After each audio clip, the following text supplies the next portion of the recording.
আপনি কি হাতে থাকা স্মার্টফোন দিয়ে এরকমের প্রো লেভেলের ভিডিও এডিটিং করতে চান?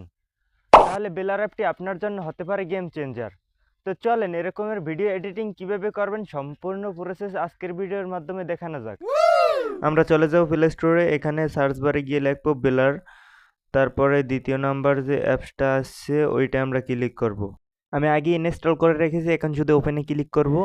মাঝখানে যে ক্রিয়েশন নামের একটা অপশন পাচ্ছেন ওখানে আমরা ক্লিক করব। এখন আমরা স্টার্ট ক্রিয়েটিং এর উপর ক্লিক করব। এখানে আমরা অনেক ধরনের সাইজ পেয়ে যাচ্ছি, ইউটিউব, টিকটক, ইনস্টা। আপনি যেই প্ল্যাটফর্মের জন্য ভিডিও জেনারেট করতে যাচ্ছেন ওই প্ল্যাটফর্মের সাইজটা বেছে নেবেন। আমি আপনাদেরকে ইউটিউব সাইজটি সাজেস্ট করে দেখাচ্ছি। নিচে দেখতে পাচ্ছেন ভিডিও এবং ফটো, ওই জায়গায় ক্লিক করে আমরা গ্যালারিতে চলে যাব। ওইখান থেকে আমরা একটা ভিডিও নিয়ে নিলাম। এখন এইটাকে আমরা এডিটিং করব। এখন ভিডিওটার উপরে আমরা একটা হালকা ক্লিক করব। নিচে দেখতে পাচ্ছেন এফেক্টস নামের অপশন, ওইখানে ক্লিক করার পর এখন ওই যে প্লাস আইকনে ক্লিক করব। এখানে আমরা অনেক ধরনের ইফেক্ট ব্যবহার করতে পারবো ভিডিওতে।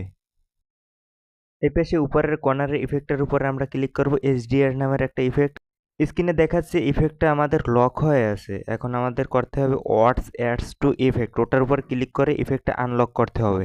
এখন কয়েক সেকেন্ডের একটা অ্যাড দিবে, তারপরে আমাদের ইফেক্টটা সম্পূর্ণভাবে আমাদের ভিডিওর সাথে অ্যাডজাস্ট হয়ে যাবে।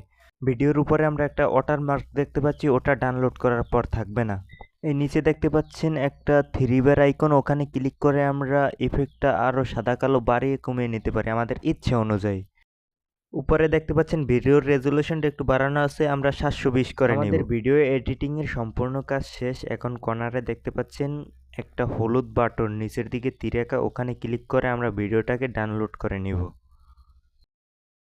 আশা করি বেলার অ্যাপ দিয়ে কিভাবে এডিটিং করতে হয় বোঝাতে পারছি। কোনো জায়গায় ডাউট থাকলে কমেন্ট করে জানাবেন।